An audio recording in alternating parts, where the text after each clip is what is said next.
Guys, আজ hungry আইসে এসে কি হলো চলো পুরোটাই তোমাদের বলছি। সকাল সকাল দুজনে বেরিয়ে পড়লাম। অনেকদিন কোথাও যাওয়া হয় না, তাই ভাবলাম দুজনে একটু ঘুরে আসি। তো আমরা ঢুকে পড়েছি রিসোর্টের ভেতরে। রিসোর্টটা সত্যি খুবই সুন্দর। আমি এর আগেও এসেছি, বাট বেষ্টুর সাথেই ফার্স্ট টাইম এলাম।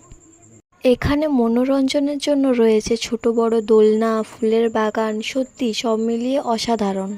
আর এদিকে জিয়ার তো খুবই খিদে পেয়ে গেছিল, তার জন্য ও একটু আগে আগে হাঁটছিল। তো জায়গাটা হচ্ছে বাঁকুড়া বাস স্ট্যান্ডের পেছনে হাংরি আইস রেস্টুরেন্ট। তো লাঞ্চ করতে যাওয়া যাক। ভিতরে চলে এসেছি, তো কোথায় বসবো আমরা সেটাই দেখছিলাম কি অর্ডার করা যায়। অর্ডার করার 20 মিনিট পর আমাদের অর্ডার চলে এসেছে।